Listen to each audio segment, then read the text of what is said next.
Good morning students. Today we are going to discuss the applications of the Gauss law. So there are three applications of the Gauss law. First is electric field due to an infinitely long uniformly charged straight wire. Second is electric field due to an infinitely uniformly charged sheet of infinite area. Third, electric field due to a uniformly charged spherical cell at a point inside and outside the spherical cell. So let us discuss one by one these three applications of the Gauss law. In all these three applications, we have the same procedure. What we do in all the three applications, as you know that Gauss theorem is the flux is equal to this q upon epsilon naught. So here epsilon naught is a constant. So you have to calculate two things. You have to calculate electric flux through the Gaussian surface and the total charge enclosed by the Gaussian surface, and use this third step, use this Gauss law and find out the electric field. Very simple, three-step process.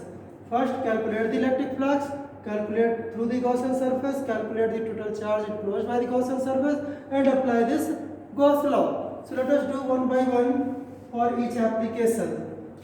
Suppose this is an infinitely long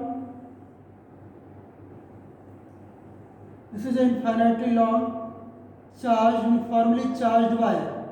Suppose it is positively charged. It is extending to minus infinity, suppose, and it is going up to the plus infinity. It is infinitely long wire. Now we want to determine, let us suppose that the surface, the linear charge density associated with this uniformly charged straight wire is lambda. You know that if there is a one-dimensional charged object, so we have associated physical quantity, that is the linear charge density. So let us suppose that the lambda is the linear charge density associated with the straight uniformly charged straight wire of infinite length.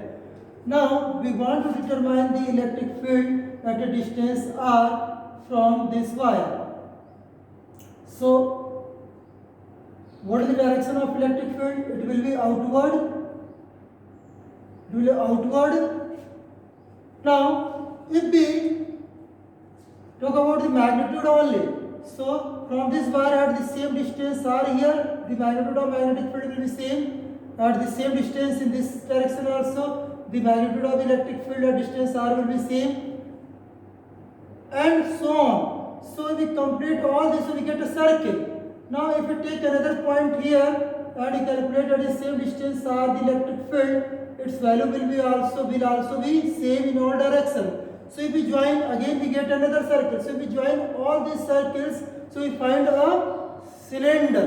So the convenient Gaussian surface for this purpose, for the calculation of the electric field, will be a Gaussian surface.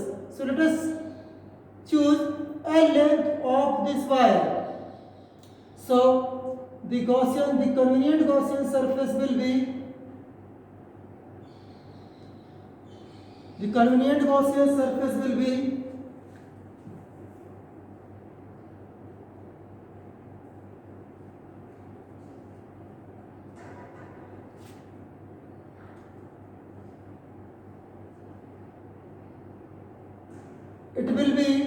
a cylinder of length L and base area pi r square, because r will be this distance, r will be the radius of this base of the cylinder.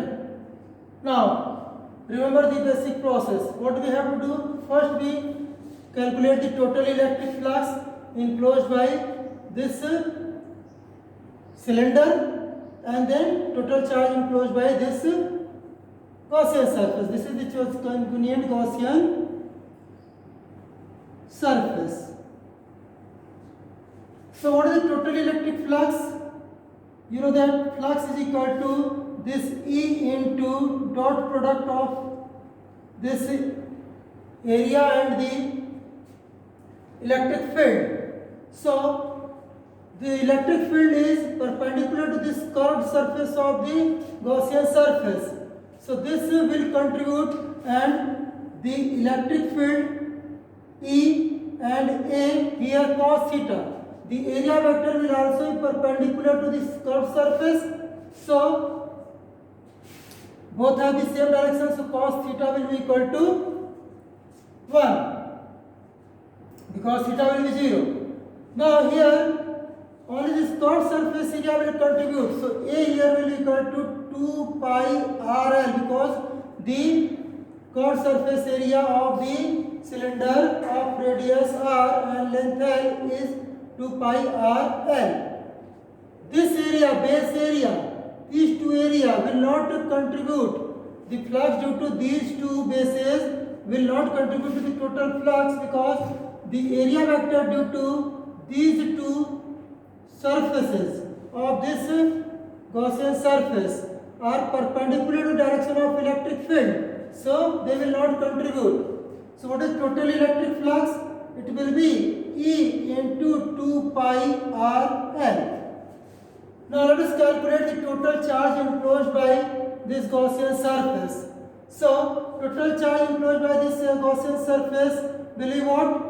If lambda is the linear charge density and L is the length of the cylinder. So in this length of the cylinder, the charge enclosed will be equal to Q is equal to lambda into L. As you know that we take or we consider the charge only enclosed by the Gaussian surface. Although this wire has infrared long, so infrared charge is there, but only this charge will be taken into account. Now apply the Gauss theorem. Applying Gauss law, we get this Gauss law phi is equal to Q upon epsilon naught. So here it will be equal to E into 2 pi R L is equal to this lambda into L upon epsilon naught. This lambda will be cancelled out and you get E is equal to 1 by 2 pi epsilon naught lambda upon R. So nowhere in this expression you find this length. So this length is no more there in this expression. So this is the electric field due to this infinitely long straight wire which is uniformly charged.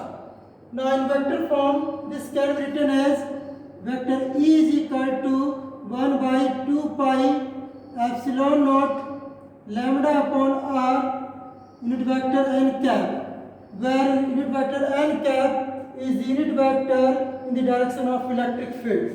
This is for positive charge, that is when lambda is greater than 0.